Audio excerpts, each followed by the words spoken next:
Welcome back to FallingFoxGaming, everybody. I'm your host Blaine, and today we're picking up with some more Stellaris. Now, I left out the lore on the last video because we ran into a whole bunch of nations that I didn't expect to run into immediately. But what I've decided to do is throw in a lore video, or a lore section at the beginning of this video, to kind of make up for that. And what we're going to do today is we're going to focus on the two most important factions in the entire galaxy, which we so happen to already have dealt with. First is ourselves, the Obsith Collective, and the second is our direct neighbors, the Gnawing Technocracy. Now, by pure coincidence, these guys are the other most important people in our entire galaxy for our roleplay. What I want to point out is that today I'm not going to talk about the Commonwealth of Man or the Sailing Empire. I will discuss them in a later video when they become a little bit more relevant, but for now, these two we can just mostly ignore. But let's focus on us for now, the Obsith Collective. Who are we? I've decided to break down these lore videos into the following: where the faction originates, the base civilization standards, so like things like the governing body and or leadership, the technology focus of said faction, and then the faction's purpose in life. And in this section I'll also add in some other tidbits depending on the faction. Some factions have a little bit more backstory that are important or relevant, others it doesn't really matter. Now, originally I was going to talk about how all of these factions fit into the game based on their original origins, such as like Dungeons & Dragons or Rifts. But I'm not going to do that. What I'm going to do is I'm going to come up with a cool backstory for each one of these factions of how they got here. Because let's be honest, the fact that all of these factions are kind of space-worthy, kind of around the same time period, is a little bit suspicious. So I'm going to come up with a cool theory on that in a later video, but for now, let's just accept that all of these empires spawned into the galaxy or came into this galaxy at a spacefaring age at around the same time period. So let's focus on us to begin with, the Obsith Collective. Now, the Obsith Collective is a hive collective, which means they are all individual personalities and they all are their own people. However, they share knowledge with everyone within their species. Everyone that is alive shares the same senses and knowledge as every other Obsith.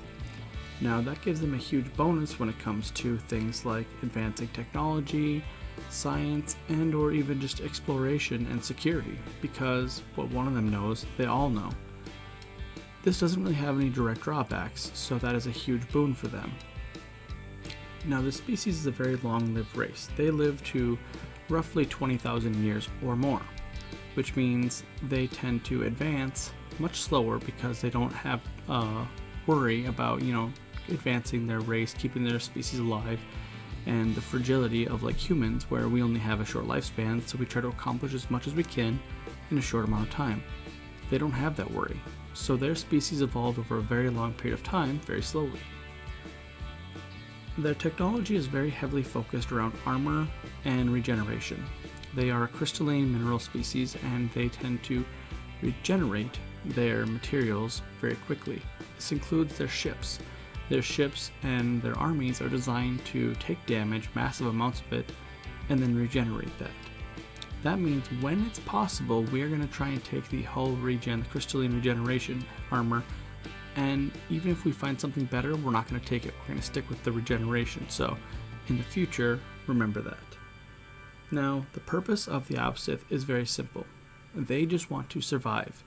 They are a species that doesn't have a great number to their actual race, but recently they came through a population boom, and it basically led to a collapse of their entire civilization, which brought them here.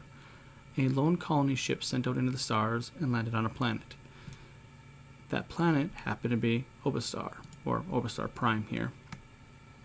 And upon landing here, they found out that they were very much lacking the general resources that they had in abundance in their original star system. Now, that brings us back to the Nolians and how they fit into this.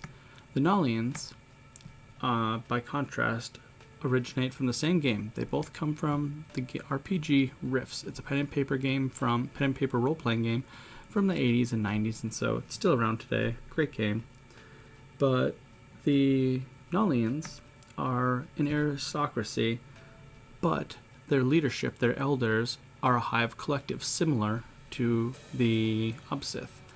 They number in the mere dozens, the leaders, that is, the elders, but those elders share a hive collective mind, but it's not as perfect as the Obsith.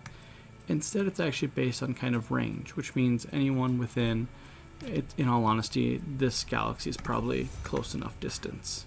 That's kind of how far it is. It's still a great range, but for instance, the Obsith here can actually have a hive mind with the Obsith back in their home star system, or in their own, basically, universe at this point. Whereas the Nolians are very limited to just this local region. The Nolians are also a very advanced species, but they focus very, very heavily on lasers. They don't do much in the way of mass drivers and railguns or armor. They tend to focus very heavily on shields and shield technology to kind of counteract general lasers, which they use. And the purpose of the Nolians is that they want to advance science. Now, the original origin for the Nolians is that they were created by a monstrous, evil alien race that literally grew them and their sentience from a tiny little bud all the way up to their advanced species that they are now. So they actually know of their origin and know that they don't have a purpose in life other than to be food. Once they broke free of their masters, they realized that whatever purpose they have, it's for their own to decide, which is why they've decided to see how far they can push science, which means they will focus and advance science in any way, shape, or form that they can. And those that shun science or enslave others are naturally at odds with them. Now, these two species have a lot of goals in, common. They both tend to want to just kind of advance and survive, and they both want to be kind of left alone for the most part. But they have been at odds in the past. They have gone to war over resources because both of them require a large amount of resources and alloys to actually survive. That's how both of them kind of function. The Nolians see technology as a way of life, a life force, if you will. And so they need large amounts of minerals to produce that. Whereas the Obsith need it literally to survive. They eat minerals, they consume minerals and alloys. So in the past, they warred. However, they struck a balance. So long as they didn't enter and steal minerals from one another, they actually got along quite well. Their collective ideas that survival is important and you shouldn't step on other people's toes or enslave others is a great way to work together. It's a great purpose to work together for. And that has brought them close together. In our game, we're actually already seeing that. If we take a look, the Nolians have 163 positive relation with us. That's pretty amazing. And granted, yes, we were improving relations, so that's kind of part of it. But with that dwindling down now, we're still going to have a really good relation with them. And that's kind of the important thing here, is that the Nolians are going to be our best friends in the galaxy. We will do everything to keep them as allies, as friends, as long as we can. If something happens to where that drastically changes, we'll roleplay it. In all honesty, we're not going to just choose the best option to make us safe or to make them safe. We're going to roleplay them as our closest allies in space. And they're the only other people from this galaxy or from this universe that we know. Both of us actually originate from the same universe in Rifts. That is going to give us a core purpose of being like, hey, we're both friends, we're both from the same universe, we're in a brand new galaxy together, let's stick together. And let's hope that stays that way. So without further ado, let's continue the rest of our game and see where this game session leads us. Alright, so now that we got some of the lore out of the way, let's discuss what's going on in our game. Currently we are kind of lacking in energy. We are kind of in the negative. That should fix itself as our populations kind of move around a little bit. But last time we left off, we had just colonized this planet here. The Asmeki, I'm going to call it, I guess. And it just started. So in a while, I think we have like a couple years. Yeah, a couple years, that's going to be done. We will have a size 12 planet, which is awful. But it actually comes with some pretty good districts. The primary one we want is the mining district, so that's pretty good. So once that gets up, we will start producing more populations because we're going to focus that on a population growing planet. that's not up yet, so we have a little while to wait. We are also currently waiting on influence to take more systems, and we're actually waiting for more minerals, because once we do that, we can clear one of the features to get free population. So we need 53 more, so we're just going to let time pass here. Ooh, the Rubricator event, that's good timing. So as you guys can read here, we are going to start excavating the pile-like towers on the planet. So we found one of the Rubricator events down here. Nothing we can really do about it yet because it's an archaeological site, which means we have to actually, own this system. What we could actually do, looking at it though, is we could take that system. Let's do it. We're going to move our construction ship down here. Oop, non-aggression pact between those two. That's fine. Two people that we're ever not going to deal with anytime soon. Oh, we met a new people. The Katrinian Interstellar Empire. There we Okay, so there we go. We got another empire that we actually know and have some backstory on. So here we go. So these guys are militarists and fanatic authoritarians. So they are a star empire, and they're going to have to be covered in detail at some point. Oh, they're right down there. This is interesting. These guys might either butt heads or they might become friends. Oof. I'm curious to see how that goes. That's a very interesting development. Whenever there's two empires like this next to each other, that's very interesting because they both work off of a dictatorship, which means they could either be friends or hate each other because of it. Now, we're going to actually let this go, and we're going to have this ship continue on surveying, and we're going to take that system because there's a relic world in here. And relic worlds are amazing. Size 24 relic world nonetheless. So the Rubricator, I don't honestly remember any of the Rubricator events. It's been a very long time since I've dealt with that, but that's okay. Ooh, the Katrinian Interstellar Empire declared the Nolians their rival already. That's pretty ballsy, actually. Let's go back to the capital here, and we're going to go to planetary feature, and we're going to start one of the buried lithoid features, which means in 270 days, we're going to get a population. Currently, that's what's holding us back. Our population is very, very low, and we just simply need more of it. Once we have more population, we should be able to catch up to people. Oh, no. Okay. There we go. Another faction that we need some backstory on. So next episode is going to be a little bit more lore. The Techno-Wasp Assimilators. So here we go. We get some hive mind driven assimilator robots. These guys are pretty cool. Now, I won't personally have a problem with them, but they may dislike us. Where are they at? Ooh, they're wedged right in between the Commonwealth of Man and Saline. Okay, this is interesting. I see a war potentially happening right here between the Commonwealth of Man and the Techno-Wasp Assimilators.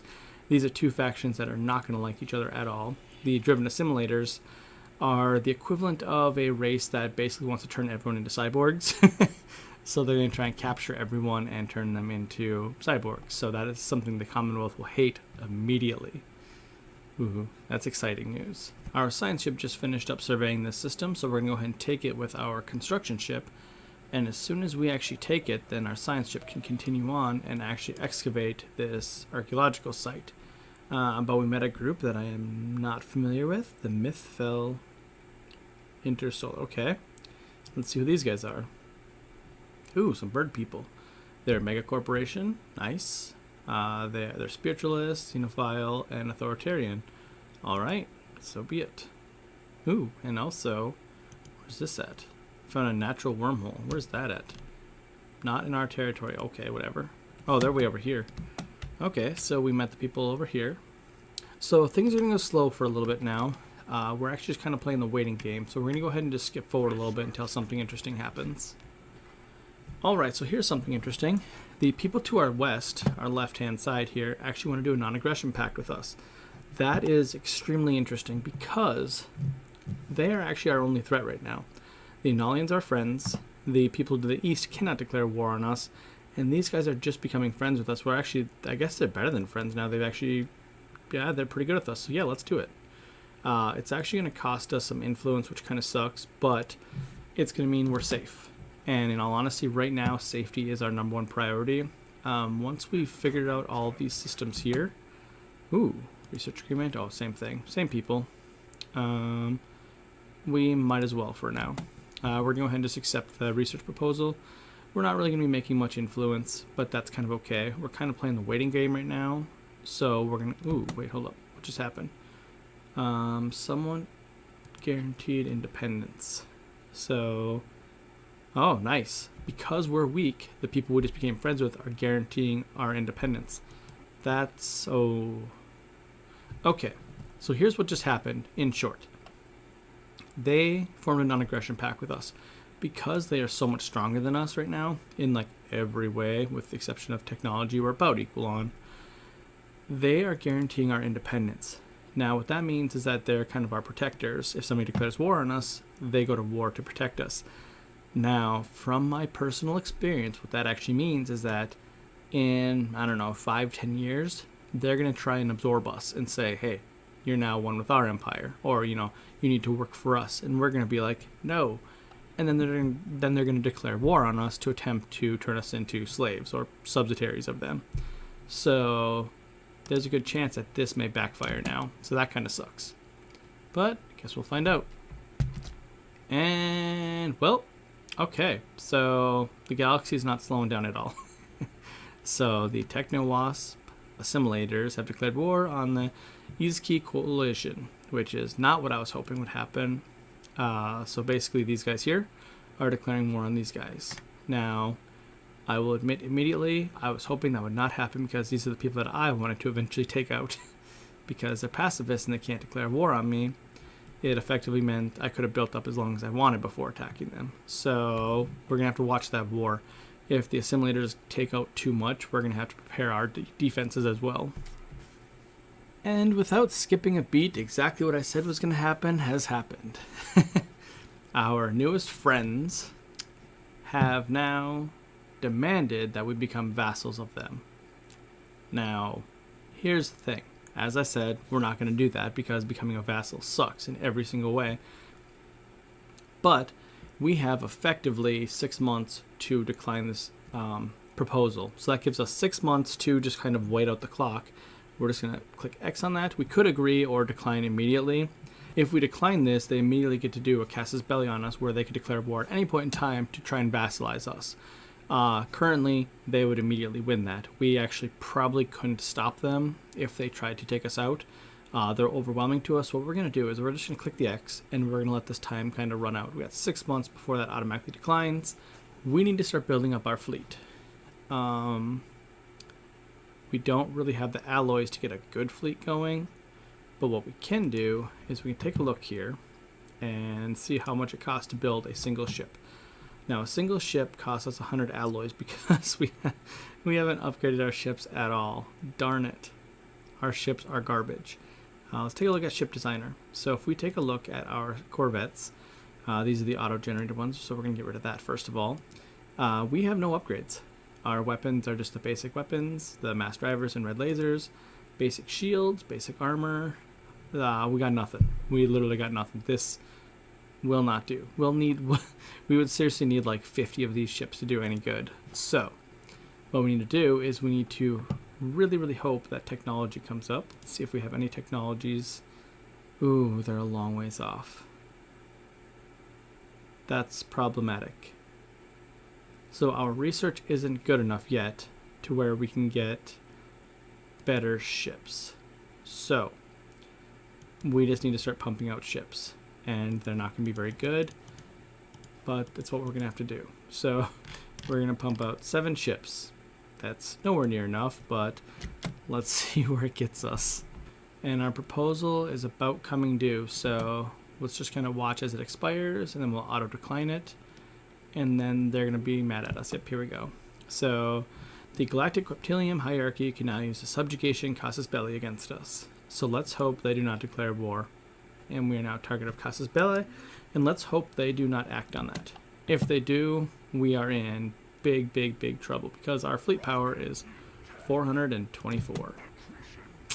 Let's try and get better armor, which is going to take us 2 years to research. we're not in a good spot. I'm not gonna lie. Oh, here we go. Defensive pack. Yes, absolutely every single day. Here we go. Nalians are now our defensive allies, which means we will not get attacked. It would be extremely stupid for these guys who are overwhelming with us to attack us when we have an overwhelming ally. So I think we're pretty safe for now. Maybe. I don't actually know. Their fleets aren't that good, really. They're decent. They're looking at like they have 800, 700, and 544. Okay. I want to see how this war down here is going. It doesn't look like much is happening with these guys, but we need to make sure we keep an eye on it because this could drastically change. The simulators take territory, and they don't actually have to claim it. They just can take it. So this territory could change rapidly. This might have actually already been taken. I'm not sure if they actually had this or not. Okay, so the final thing I think we're going to do for this session is we're going to take a look at this relic world. Now, this relic world is pretty interesting. So it has no agricultural districts. It has 9 potential mining districts and 9 potential generator districts, with the rest being hive districts. So we need to actually colonize this as soon as we can because it can handle a huge population. Now, currently, if we try to colonize, we don't have the resources. We are actually lacking both alloys and minerals. So let's see if we can actually buy them. I don't normally like buying them, but I feel like we kind of need to at this point. So we actually need... Dang it. I don't think we're going to be able to afford it. Well, let's just try it. So minerals, we need 500.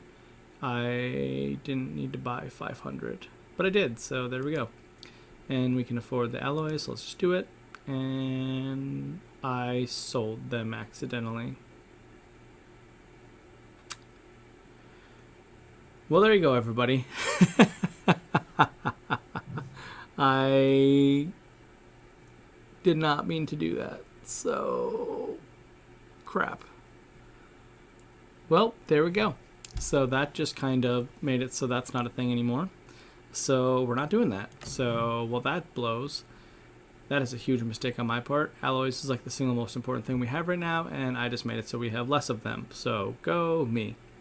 Hard mode engaged. Oh, that's so funny. Okay, so that's not an option anymore. We're going to have to do something different.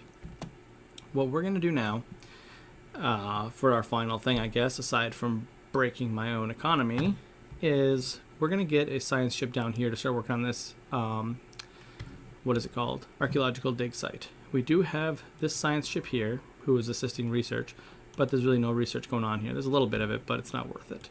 We're going to have them move over and start excavating that site, and that's where we're going to call it for today. We didn't get a whole bunch done. Our empire is still relatively small, but we actually met a couple neighbors. We met the Mythfell Intersolar, we met the Katrinian Interstellar Empire, and the Techno-Wasp Assimilators. So I hope you guys are enjoying this so far. Next time we're going to do a little bit more lore. We're going to throw it at the end of the session this time instead of the beginning, just in case people want to skip it, then they don't have to watch, part of the episode halfway through. So thank you guys for watching. I hope you guys enjoyed this, and I'll see you all next time.